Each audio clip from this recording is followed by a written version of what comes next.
everyone, and welcome to Divi Nation, episode 11.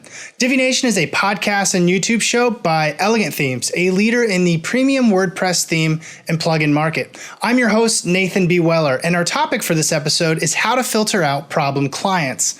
This was a topic that I saw come up in the blog comments over at elegantthemes.com after we published a post called 4 Essential Pages That You Forgot to Include on Your Website. It was written by one of our writers, Joe Filan. One of those pages was called Who You Don't Work With or Who You Don't Want to Work With. And the idea seemed to resonate with a lot of people, but they were hesitant to implement it on their site without seeing a good example of it first. This was actually right about the time that I met our guest host for this episode, Leslie Bernal. Leslie is a web designer living and working out of Texas under the moniker A Girl and Her Mac. She has just such a section on her website, and she was kind enough to tell me all about it. We also talk about how to promote yourself, recovering from a hacked website, useful Chrome extensions, and a whole lot more. Here's our conversation. Leslie, welcome to Divi Nation. Hi. How are you doing this morning? I'm great. How are you? I'm good. It is morning for you, right? It is, and I've got my coffee. I'm ready. It's about nine something here in Texas. So. Oh yeah, okay, Texas. I almost forgot. Yeah. So, what's been going on in your world lately? Busy. Honestly, pretty busy, which is good. I can't complain. Just trying to juggle my projects and life, and yeah, that's about it. And getting ready for this show. Yes. A little nerve-wracked, yeah, I'm sure. Yeah, I think I threw you a little bit of a curveball. I've done this to a couple other guests, but when I sent the articles over for our first segment this week in WordPress, one of them was a podcast, so you had to listen to it instead of read it. And so a little bit, I think maybe a little bit more of a time commitment. So sorry if that was that threw you off, because I only sent them to you yesterday. I'm a big audiobook fan, so I'm kind of used to the whole listening while I'm doing stuff. So that was fine. Oh, nice. It's actually reading that I don't usually do. What kind? Do you use Audible? No, I just use iTunes. I'll download audiobooks. Okay. Yeah, I'm such a huge audiobook fan. I was listening to an audiobook this morning before we got going. What are you listening to right now? I like kind of not cheesy, but sort of cheesy mysteries. I love Girl with the Dragon Tattoo. That's by far my favorite. Oh yeah, those are great. Like Nora Roberts type things, or Serial. I got really hooked on Serial. Oh yeah, me too. I just recently, I don't know, I'm not actually traditionally a huge historical fiction fan, but I got totally hooked on a set of books and this author. You ever heard of Ken Follett? I have not, no. Yeah, he does these historical fictions that are really in-depth and crazy. He did this one called The Century Trilogy, and it was 100 years of world history through the First World War, Second World War, and the Cold War. It was insane. But it was like really fascinating because he creates these fictional families that he follows, and he weaves them into the lives of the movers and shakers of the rest of the world, so that there's cool. they're always on the periphery of the action on the global scale. It's really, really fascinating. I'll have to really look fun. it up because I'm always looking for new things to listen to. So yeah, I'm always listening to books too. Do you want to just jump into This Week in WordPress and we'll talk about some articles? Yeah, that'd be fine. This Week in WordPress, 3 articles caught my eye. I sent them ahead of time to Leslie so that she could read them and we could talk about them. Article number 1, how to promote yourself without coming across as a jerk. So this was actually an episode of the Pro Blogger podcast by Darren Rose. Did you get a chance to listen to this? I did, yeah, and I'd never heard that podcast before. I really liked him. He spoke really well, and I liked what he was talking about. Yeah, Darren, he's been around for a long time, obviously super established, the founder of ProBlogger.com, and I was really struck by how just apt and on point all of his suggestions were. So, he talked about how, don't think of self-promotion as self-promotion, I think was his very first point. And he said, think of it as how you can add value or how you can serve others. And when you do that and you focus on that, you are promoting your value without promoting yourself. And people take note of that. And it's actually more effective than actual self-promotion, which is really cool. Yeah, I had written a couple things down that just for myself, just because I found them so interesting. But yeah, I had written down that he's, seeing it as more of an exchange of value and not just self-promotion and, raving about yourself all the time. But yeah, to make it more of an exchange of services and what you can do for them and things like that. So what are some of the things that you've done to promote your own work and your own business over the years? Well, thankfully, I haven't had to do a whole lot of as far as like marketing or anything like that. I get a lot of referral clients. Oh, okay. And the way I started out getting clients was, I guess, what would be the equivalent of a cold call. I would, I'd see businesses just being around my city, and I'd see a logo that I liked or didn't like, and I'd go check out their website. And if I thought it sucked, I'd literally just contact them and be like, hey, I'm here, I'm local, I'm in San Antonio. I saw you haven't updated your site in a while. Here's my info if you're ever interested. I mean, I did that several times, and I got really lucky once with hooking up with the owner of a farmer's market. And so I kind of had like a built-in client base with the vendors. So she gave me some work after I redid the farmer's market website, and it kind of snowballed from there. Oh, that's great. Yeah, that's awesome. Were there any other points that he had on his podcast that you thought were really relevant to, either what you do or to what you've come across and seen others do? Yeah, I think my favorite thing he said was to lead with your passion. And I can totally relate to that, because I know that when I just even start talking about design in general, whether it's print or web or color, just any type, when I see a logo or something, I light up. It's like it's my thing. I love it. I can't even go into a restaurant without critiquing the menu or like how, what font did they, stuff like that. But yeah, when he said that, that really hit home for me, and I could relate to it, and I really liked that. And he went on to kind of talk about connecting on a more human level and not just a client, and employee type of thing, more of just get to know, kind of know on a personal level more so.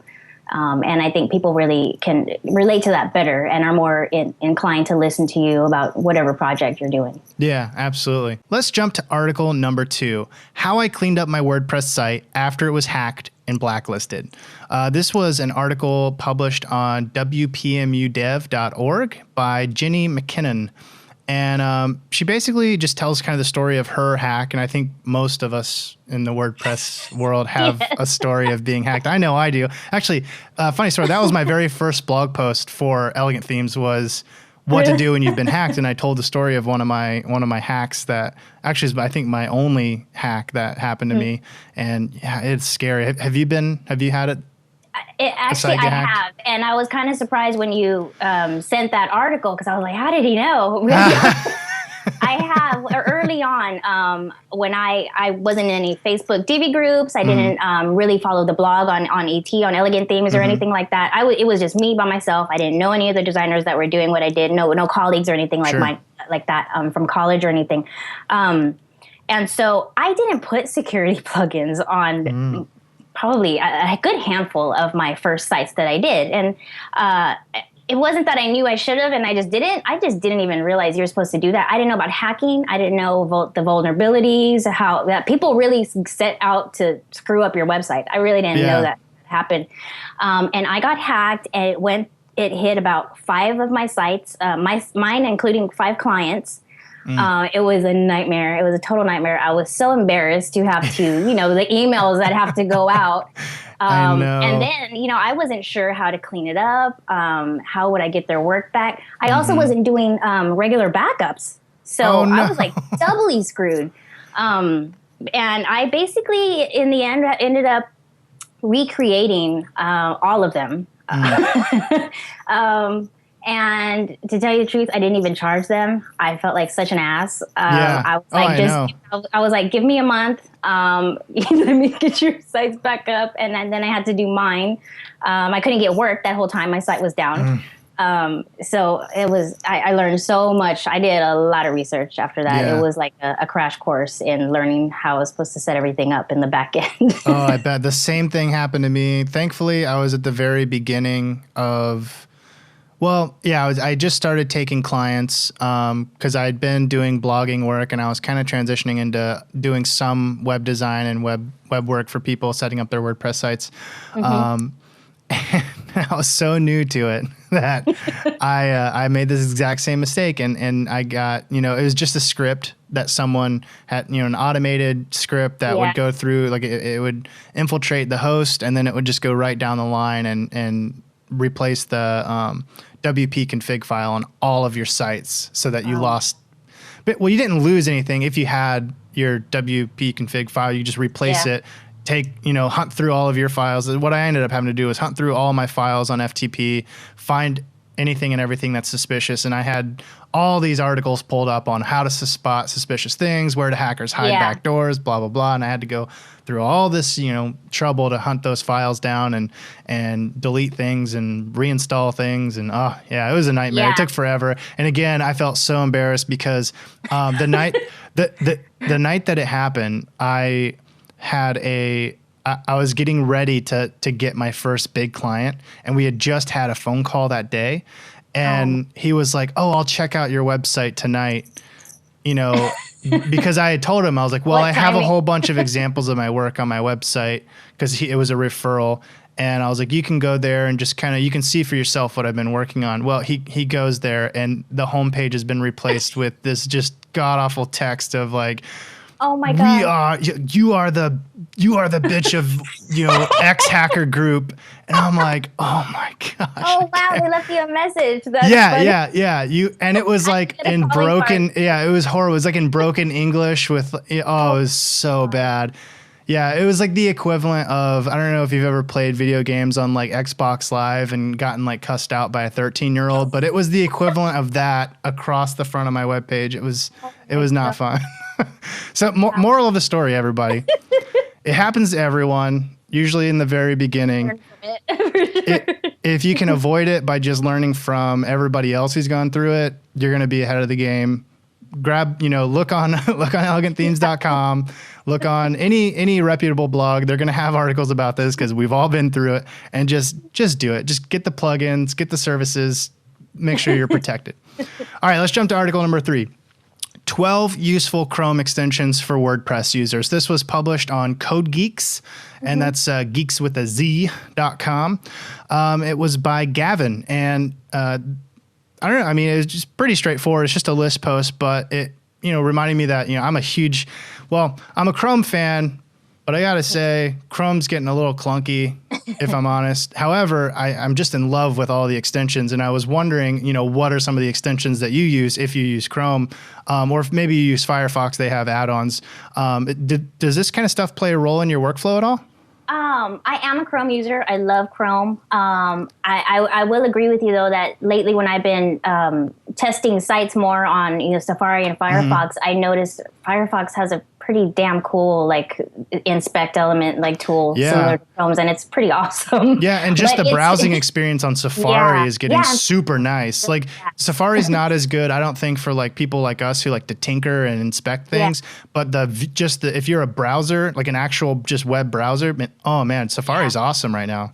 Yeah, I've been with Chrome for a few years now, ever since I started my business for sure. It's hard to ever switch browsers. I mean, I was Safari years ago, and then I switched, and I was kind of like, okay, I'll never go back. Yeah. I looked at this list, and I've never heard of any of these, to be honest with you. So I have not used any of them, and it's kind of funny because the first one I was interested in, WordPress Scanner, I think it was, I guess it's already taken down or something. Oh, no. I was like, oh, that sounds cool. But yeah, it's like gone or something. Yeah. But there's another one. But yeah, so I do use, there's a CSS one that I use, and I just was turned on to that by somebody else in the Facebook Divi group. What's that one called? It's called StyleBot, I think it's called. Yeah, I think SJ told me about that one. The screenshot ones. I don't use a lot of extensions as far as developer stuff. I really didn't know. I didn't even know they had them. I didn't know about this list. So I'm probably going to go through more. This list is, I can just name some of them off here for everybody. Let's see. We got WordPress website email signature, which adds the latest. Like if you're using Gmail, this adds the latest post on your blog to your email signature. It's kind of cool, a little bit of extra exposure. WordPress.com extension, probably not very relevant for our particular audience since we're all self-hosted users. Google Docs to WordPress. That's cool. Yeah, that's really cool. The WP scanner, which you said was now taken down, so we can we don't have to talk about that. I think that's the only one though. Oh yeah, WordPress Site Manager, which is kind of just like you can put in the credentials for some of your WordPress sites, and it'll help you manage it just from like a Chrome extension, doing basic updates and things like that, which I think is actually pretty cool. WordPress version check. I think that's interesting. You can, it allows you to check whether or not the website you're on is running WordPress and whether or not, or what version of WordPress it's using, which can be kind of useful. Hopefully no one's going to try to use that for malicious means. Right. And there's quite a few others here. There's 13 in total. I also don't use any of the ones on this list, though I did think a couple of them were interesting. I use, my big Chrome extensions are Awesome Screenshot, Color Picker. I use a rulers things. Color Picker. I love Color Picker. I use a ruler tools extension so that I can, if I'm on a website and I like the way they've laid something out, or I want to copy their image in a mock-up, I can grab the dimensions of their website or their mock-up and kind of copy it over. I love what font, because I'm always looking around if I find a really good font. Extension for that?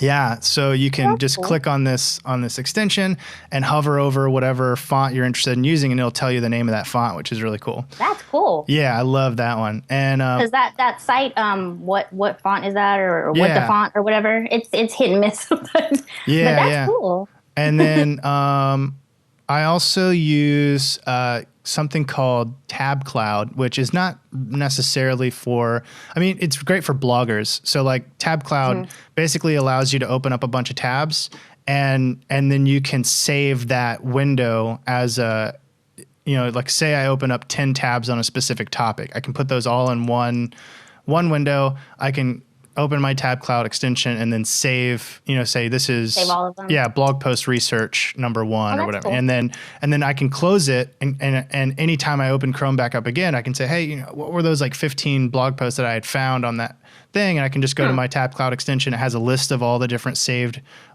sessions that I've had there, and I can just pull it back up. That way I'm not constantly having like 100 windows open. Well, that's cool. So awesome. Well, any other comments you have on this particular topic? No. Oh, there was one that I did add. Sniffer, WordPress Sniffer. I thought that the name of that one was hilarious. I think it tells you, I think the theme and plugins, I think that a site has or something like that. Yeah, I thought it had a little nose as the icon. I did actually add that one. I haven't used that yet, but I thought that one was pretty cool. Oh yeah. Yeah. I thought that was really neat too. And because sometimes I'm looking at a site and I'm like, oh, I could swear I know that this is this theme, but it's been customized or it's different. So it's always cool. And I think it does the same thing for plugins too, but I'm not entirely sure. Yeah, I think so too. I mean, there's sites out there where you can put in the URL, but this would be faster. So yeah, definitely. All right. Well, that just about does it for this edition of This Week in WordPress. If you're interested in reading the articles we discussed, YouTube viewers, you can check out the video description for links, and everyone else can go to the show notes on our blog. Just go to the community category in the right-hand sidebar of the Elegant Themes blog and look for Divi Nation episode 11. All right, the next segment of the show is where we get to know our guest hosts in a bit more detail and pick their brain on this episode's main topic. Our guest today is Leslie Bernal, and our topic is how to filter out problem clients. Let's dive in. So before we get into our main topic, I actually like to get a bit of backstory. So Leslie, can you tell us a bit about where you come from, what it is you did, or did leading up to working with WordPress? You can do education or any other kind of background information you want to give.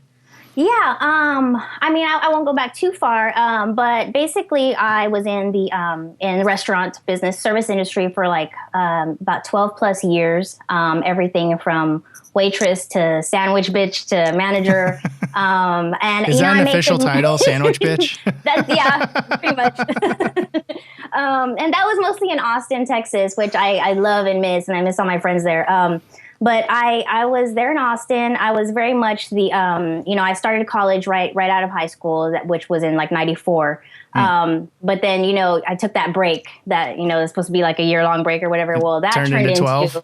Yeah, it turned into a real off and on, basically, community college here, a class here and there, whatever, slowly racking up credits. And, I just wasn't really serious about college or anything. And I was making good money and doing what I was doing. And then, finally I just kind of was like, okay, where am I going? There's only, I'm a manager at a restaurant, but there's only so much, I'm not seeking to own a restaurant. I'm not a cook or a chef. I'm not a restaurateur. So I was like, okay, I need to get back to what I love, which I knew I would wanted to do something creative in a creative industry. I actually had started out as a math major, and I would try to sneak in art classes because my parents were like, we're not paying tuition for an art major.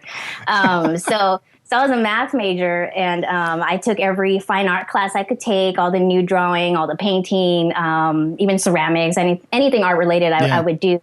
Well, I finally had run out of classes in that area in like the studio art field. So I was like, okay, well, I'll try computers. And back when I started, it was Quark that we were working on. Okay.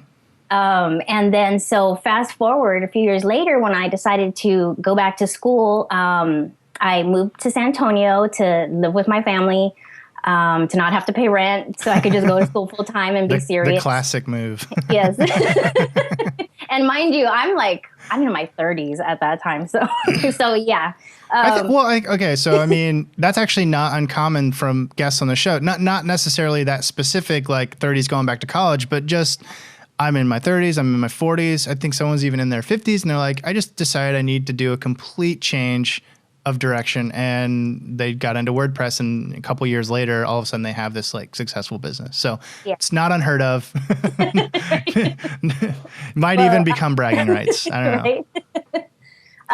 But yeah, so I'm still in San Antonio. I enrolled in a college here called University of the Incarnate Word. It's a private 4-year college. So of course they wouldn't take any of my credits. I had to start over. But you had all those valuable art credits, though. I know, but it was kind of a blessing in disguise because there was so much that I didn't know, at that point, having been gone, all well, those it's just years. Everything changes so fast because, I mean, like the software changes, the gear changes. I had never touched Adobe. I never touched another program. So, and that was all there was now. There was no Quark. I was like, what happened to Quark? So started learning InDesign. Illustrator is my favorite. In fact, truth be told, if I can do a brochure or something that's supposed to be done in InDesign, I will do it in Illustrator. I know you're not supposed to, but I just love it. I'm a big fan of Illustrator myself as well. I love just working with vector graphics. It's so nice. So I did my 4 years, graduated. It was myself and another friend of mine who were the adult, they call you the adult students. And around graduation time, people were like, basically in the last year, people kind of look for the internships and see what are the plans after graduation. And I didn't apply to any. I was like, I don't want to work at a firm. I don't want a boss. It was basically my thing. I was like, I don't want to be, someone's employee anymore. I was like, I did not intend on doing web. In my major, we had to do web as part of the track, but my main thing was print. So I did learn some web. I knew, learned some coding and CSS and HTML, and we used Dreamweaver. Okay, yeah. But that wasn't my plan at all. So I was like, web, screw that. I'm not going to code all day. Like, that's not fun. And so I was thinking, okay, well, I'll be a freelance print designer. Like, that's a thing, right? But it's not a thing. I've really not anymore anyway. No. And, I did some brochures, some menu, to-go menus for friends of mine and things like that. But I could not find work. And more, when I would talk to people, they'd be like, well, do you do websites? And I was like, no, I don't. Like, stop asking me. Look, I am a print designer. I am the cream of the crop. I only work on... But yeah, and so that went on for a couple months. And it took a while to really hit me on the head and be like, you have clients. They're right here. Just not, you're not seeing it. So Nothing like bills to clear your site, right? Yeah, exactly. And so I was like, okay, well, look, let me brush up on. I literally went to my college files, opened up my old sites that I did for college projects.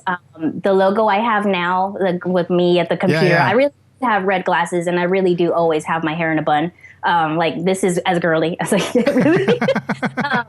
But I was like, I hadn't done that in college, and I was like, well, look, I'm just gonna try this. I'm gonna, I'll build myself a website. I'll call myself a girl in her Mac. I can't think of anything else right now, so I'm gonna use this logo I did in college. And then I kind of just try to rehash my steps in what I learned in college as far as building websites. And then I don't really remember how I got to Elegant Themes. But Elegant Themes is where I learned about WordPress. I don't remember. I honestly just don't know how I got there. But I was like, WordPress? So I was like, I think I did have a blog at some point. Everybody starts a blog, and then you have that first, default post, and then sometimes you don't touch it again. So the first iteration, just to be clear, the first iteration of your website, and I'm guessing your client websites, wasn't on WordPress. You were doing just straight HTML and CSS? Was just regular HTML. Yeah, it was a restaurant website, and not great. I filled it. Not great, just HTML.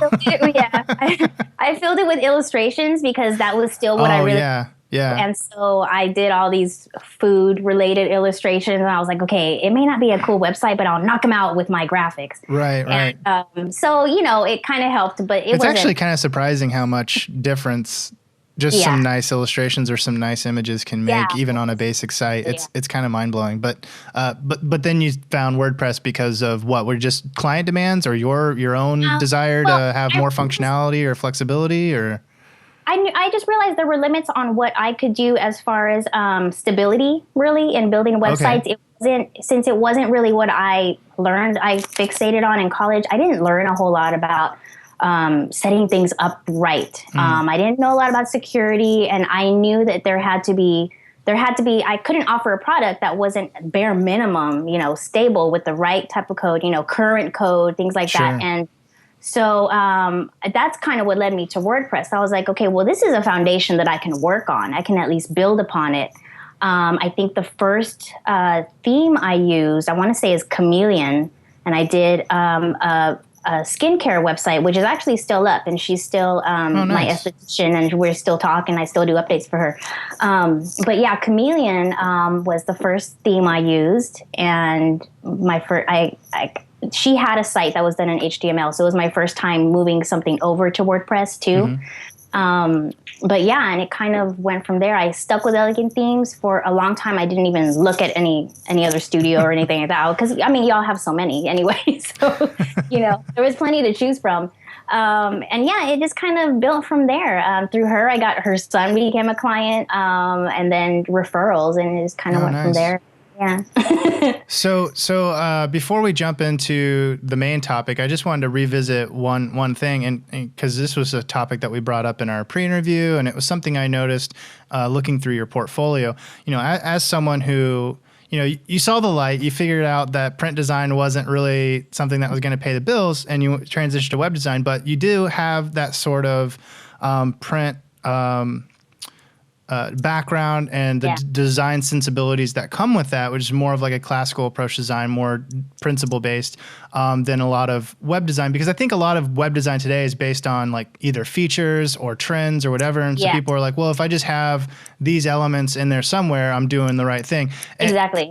But people who have more like actual design training, and particularly when they started around the time that maybe you or I did, they that meant like, design principles and starting from the very basic core foundation. So what, can you kind of speak to how those principles have carried over into the work that you do now from your early days? Yeah. In fact, I can't imagine, I know not everybody is, whether it's about money for college or whatever the reason is. I know everybody doesn't get to have maybe a design background, but I can't imagine not having it and doing this. I could definitely see a struggle there, but basically things that you learn are like the grid, the visual grid that you have to have, hues in color. You don't want to put 3 colors on a site and they're all the same hue and there's no contrast. Things like cursive fonts in all caps, like, I mean, they're basic things that you learn, whether in like I guess they call it like the basics of graphic design. And things like consistency. I don't ever like really plan like, okay, hey, I need to make sure I use this principle or this principle. It's just something that, it's in your mindset. You've done it. You've drilled it so much that it just kind of comes out. And I think the hardest part actually of all of it is when you need to pull back, because even I will find myself, okay, well, oh man, I found that cool feature. I know this, it's in line with what I'm doing. It's consistent with my layout, but I've already got all this going on. Like I need to save that for a site. And so I think editing is a big thing too. Simplification and just making sure you stick to, I think we've talked about this in other episodes, is just, you want to make sure that you're designing to an objective and you're not designing for aesthetic whim, basically. Because there's always going to be something visually that interesting that you could try, but it doesn't necessarily mean that the site's going to function better or achieve its goal any more efficiently or effectively. And so when you can find that balance between function and aesthetic appeal, then I think you're going to be on the right path. Yeah, and there's two things that I always end up, not always, but I usually end up saying to my clients. One is, if everything stands out, then nothing stands out, because there are always going to be people who are like, okay, I want to make sure I have this here and make sure in the sidebar has this and this, bright here, bright there. And I was like, okay, well, now it's all coming at me. So nothing stand out. And the other thing I like to say is that, and sometimes they'll laugh about this, but I'll say, your website isn't for you. It's for your customer who you're trying to get. So because you like hot pink and, you really want to throw in some hearts, like has nothing to do with your business. Yeah. This isn't your MySpace page. This is your business page. Yeah. And most likely. The reality of it is, I think, is that most of the times when I'm done with the website, you really shouldn't, unless it's like a blog, you really shouldn't have to go back a lot. It should be there. It should stay the same. Don't want to change it every month, I think somewhere I read, that just as a general guideline is like, maybe do a major overhaul every 2 to 3 years. Otherwise, just minor changes and updates. Yeah, I think mine is coming up on that time. But yeah, exactly. But yeah, I think trying to stick to the we started talking about design principles, and I think I veered a little bit. Oh, that's okay. Yeah, let's start to shift our conversation towards the main topic, which is how to filter out problem clients. Because right now, you've been through your journey. You started off turning clients away because you didn't know what you wanted to offer. Then you figured out what you wanted to offer, and now you've got plenty of clients. And I wanted to pick this topic because it's something that came up on the blog, actually, on the Elegant Themes blog. One of our writers, Joe Filan, wrote a post called 4 Essential Pages That You Forgot to Include on Your Website. And one of them was called Who You Don't Work With. And there seemed to be a lot of back and forth in the comments about whether or not that was actually necessary. But actually, most people were interested in just finding some examples because actually, I think I might need to add something like that to my site. But I don't really know how to go about it tactfully, and I don't really know about how to present it.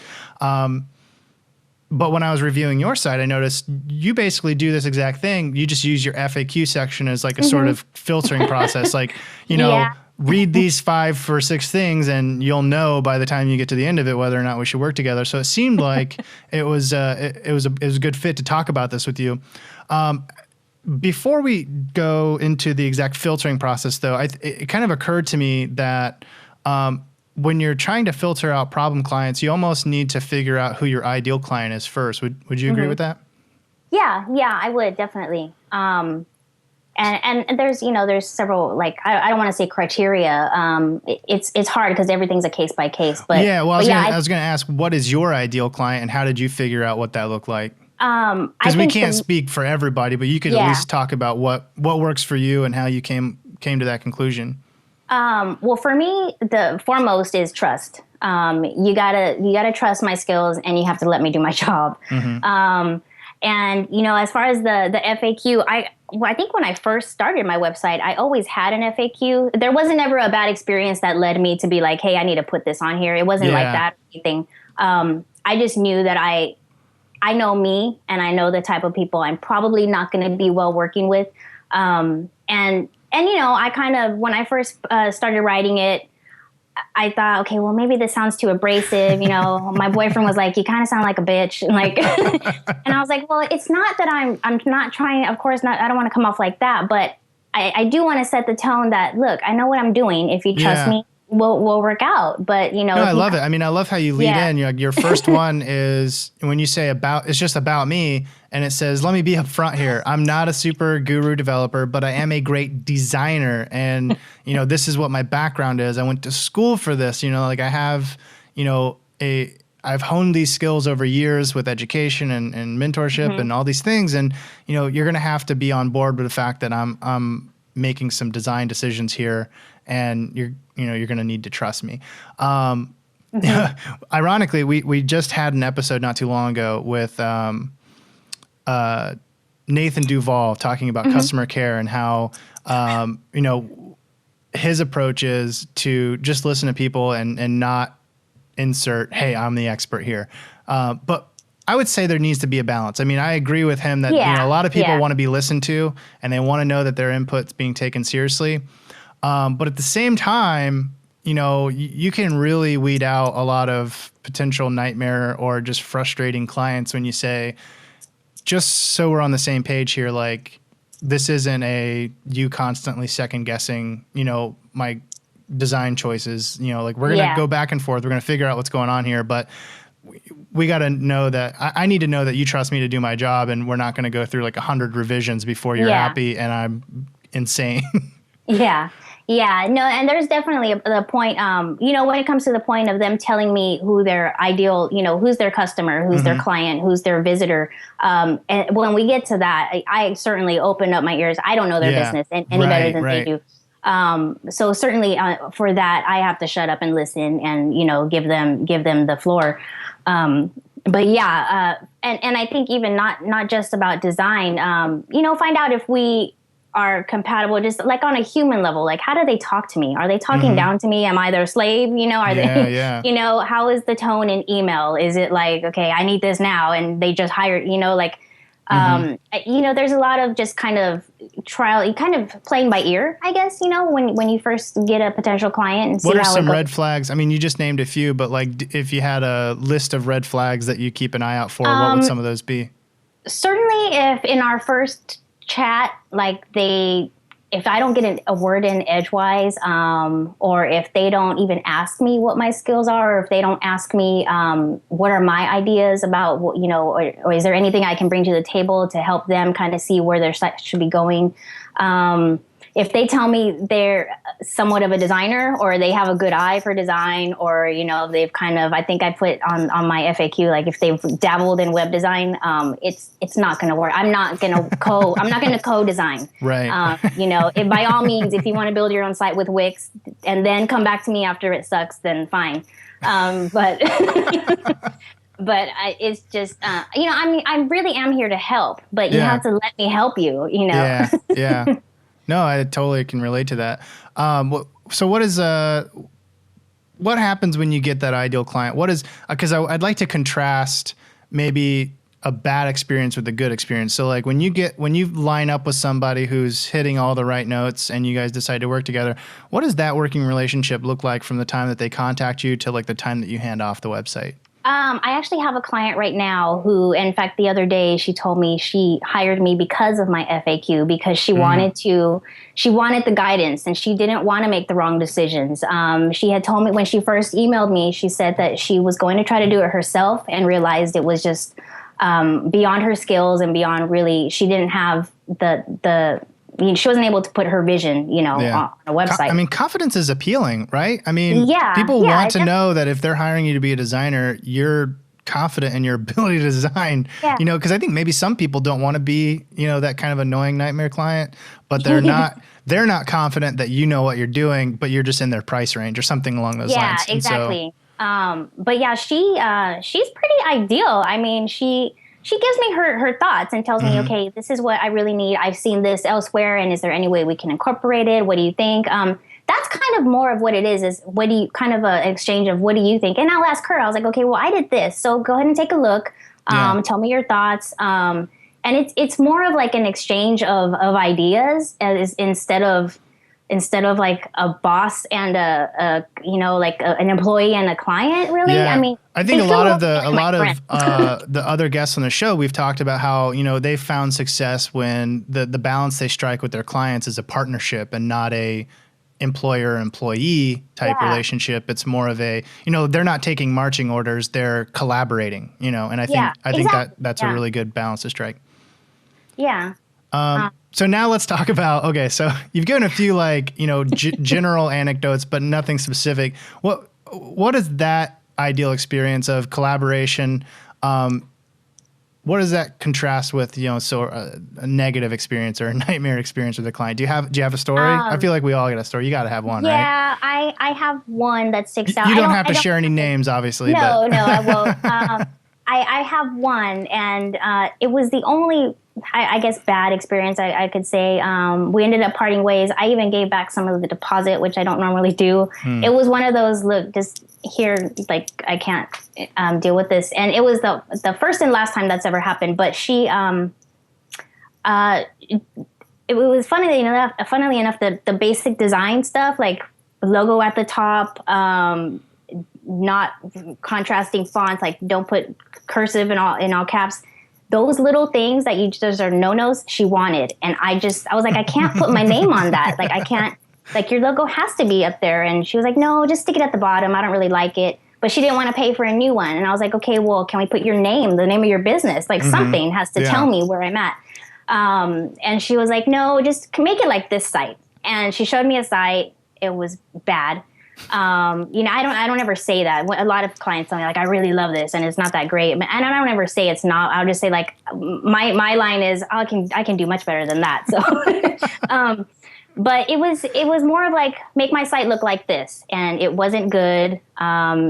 It was almost felt like a bit of just taking somebody else's work and calling it mine. And I was like, I don't, it's not going to work for us. We're not on the same page here. So how do you extricate yourself from that situation? You said you ended up having to part ways. What did that look like? Well, I mean, we got on the phone and I was like, this is not how I work. You're asking me to do things that just on a basic design level, I cannot do in good faith as a designer. I can't put my name on this site. I wouldn't want to promote it. I was like, if you can trust me, and there was a step kind of going through this. It wasn't just immediate. Yeah, you didn't call her up and say, this strike one, you're out. No, I asked a few times, like, look, if you could just let me come up with something and let me tell you why this can't happen here and why this can't go there. But I felt like I was just talking to a wall. Yeah. So did you have a bit I mean, it probably wasn't formalized, but did you have like an escalation process where you're like, okay, we're getting to a point where this is becoming unfeasible? Yeah, I was just like, we're just not on the same page with the design and I can't continue with it. And I was like, I said, look, I don't normally do the full refund back. And I was like, I wasn't sure if the money was a big concern for her. Honestly, I don't think it was. But I felt better giving her some of her money back because at that point, I didn't feel like I'd done a lot. So it seems like obviously your concerns so far and on your FAQ are mostly about design and the process of design and making sure that you can just get on the same page with people in that sense. There are other types of problem clients, though. Like, for instance, you could have someone who lines up with you across the board on ideology or whatever you want to call it, and yet they're impossible to deal with on the financial side, or you can just never get a hold of them. Have you run into those problems as well? Definitely getting content can be an issue. A lot of times in the beginning, clients are very gung-ho of like, yes, I'll get you the text, the photos, all this. And then weeks go by and I don't, hear from them. And in that time, I may have picked up some work. So now they're kind of on the back burner. But then when they get it to me, they're kind of expected, okay, well, now I have it. how many, 24 hours, 48 hours, what are we talking here? And I'm like, wait a second, now I need to reconfigure my whole plate here. But I think a lot of people go in with good intentions, of course. I'm sure, they need to get me all this stuff, but they don't realize if they have to grab from here and they need this person to get them this, there's time is definitely an issue in getting everything together. As far as like things like payment, I've never not been paid. I've had to chase a few people down and send the reminders through PayPal a couple times, but nothing major, nothing big. Okay, great. Well, I mean, it looks like we're getting to the end of our time limit for the interview, which means it's time for us to do a parting thought. I like to end each interview by asking our guests to kind of sum up their thoughts or to make a closing point on the main topic. And today we've been talking about how to filter out problem clients. And I think you've given some good advice on how you deal with problem clients, how you spot problem clients. And we were sort of just talking about how to extricate, yourself from those problem situations to move forward. Is there anything that you would want to close off as far as,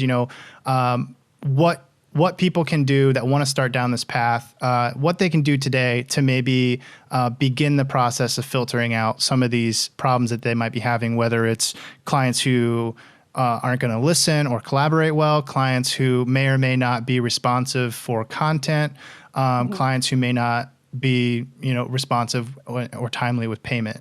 Anything along those lines. Is there anything that you would recommend people do to start getting, I guess, just a higher caliber or a more cooperative class of client?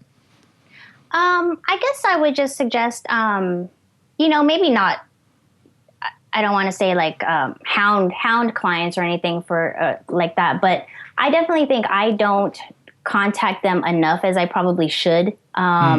So frequent touch, just talk, more communication. Stay in communication, know what's going on. Sometimes it could be something personal in their life. That happens a lot. Life happens. And so a lot of times it's got nothing to do with the website, just something that's going on in their life. I think just frequent communication. I kind of, with the whole not knowing about security, not knowing about all that, I also didn't know a lot about contracts, learn in the beginning about contracts, as well as all the security plugins, all the backup stuff you're supposed to do. Set expectations up front. Yeah. And I think a big thing also is price. I am I've just now after 3 years in, raising my prices. I never have. I started out very low because I knew I was new to the game. I knew there was a lot I didn't know. Yeah. So I didn't feel right charging, probably what a lot of designers do. So I know I was on the lower end. So I'm just now kind of getting more to the median range, because I'm more confident in my skills and I've learned a lot. But I think a lot of, people when they go in, and I get a lot of emails actually from that customer spotlight, on ET. Oh, yeah, great.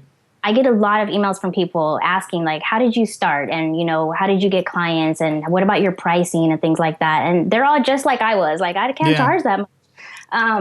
But I think you can charge that much. You just need to be confident about it and make sure you're doing everything right as far as just the basic, setup and things like that.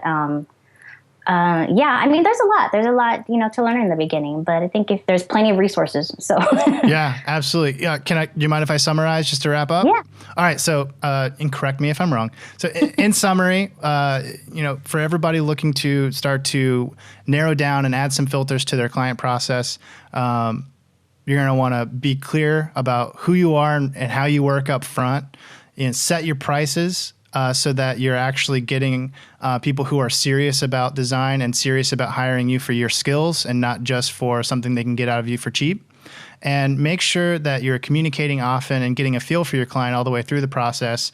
And I guess at the very beginning, in addition to being clear about who you are and what you are, also be clear about the terms, whether that's a formal contract, which we would recommend, or or just stating in clear detail in all of your emails and communications and on your website what exactly a project does and does not include. And finally, just not being afraid to, while still being polite, stand up for yourself and when necessary, extricate yourself from relationships that have gone toxic. Mm-hmm. Fair enough?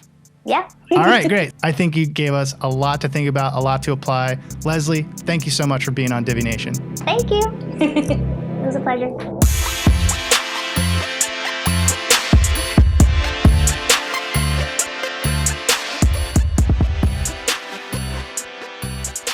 I'd like to extend one more big thank you to Leslie for coming on the show. I'm sure we've all had nightmare clients and would love to avoid pairing up with the wrong person or company in the future. It may not be possible to avoid all bad matches, but I'm sure if you follow the suggestions that we went over in the episode, you'll be well on your way to improving your pool of clients. We've got one more segment left on today's show. It's another edition of Divi Plugin Highlight, something we haven't actually done in a little while. This time around, I'll be sharing a plugin that I noticed on Leslie's site that helps her generate specific quotes for prospective clients based on what they want to hire her for. It's called WP Estimation and Payment Forms Builder. Check it out. In this edition of Divi Plugin Highlight, I'm going to show you a plugin called WP Estimation and Payment Forms Builder. As you can see, it's available for $20 here at codecanyon.net, which is part of the Envato market. We can see the plugin in action over at agirlandhermacstudio.com, working flawlessly with Divi. This is the website of Leslie Bernal, our guest host for Divi Nation episode 11. Our main topic of conversation was how to filter out problem clients, and I thought this plugin was a subtle but professional way to do just that. We've all experienced that client call or email exchange in which someone, and sometimes it feels like everyone, wants to nickel and dime us on our rates and question why one thing costs as much as it does, or if they can get this or that for free, and on and on. This plugin will take much of that completely out of the equation by providing an automated quote to those who take the time to go through the form, all without ever having to take a call or manually exchange an email. Leslie has it set up so you can click this quote button right here and get the process started. So let's take a look. As you can see, it starts out with a really simple interface, and I think there's one of the great things about this plugin is you never have to do more than one thing at a time. So it starts out and you see this nice little scale up here, price scale, and you just answer one question at a time and go through. So I'm going to pick a regular site. And then I can choose features, and I'm just going to kind of randomly select some. You can see the price gauge going up as I add things. Some of these are free, but some are not. And so you see the price continuing to increase the more features that I choose. All right, let's go to the next step. I'm just going to pick kind of randomly here so that we can move through. But you could make these steps anything you want. 16 pages. And just because we've all experienced clients wanting rush projects, let's say complete in less than 30 days. All right, so at the end of the process, we have basically a price that's non-negotiable and a place for people to put their email and click, I'm interested, let's talk. Effectively, this is them agreeing to the price beforehand without you ever having to talk to them on the phone or exchange emails and try to negotiate a price. This will go a long way towards filtering out prospective clients who don't have the necessary budget to work with you in the first place. Okay, well, that is WP Estimation and Payment Forms Builder. I hope that for those of you who give it a try, it helps to build your WordPress and Divi business. Well, that's all for this edition of Divi Nation. Next week on the podcast, I sit down with Sarah Oates to talk about how she has developed and implemented systems to work smarter, save money, and live better. Most of it all evolved through mistakes and through errors. When you suddenly realize, oh my gosh, I'm not organized enough and I'm not getting back to my emails enough. That's all for this episode of Divi Nation. See you next week.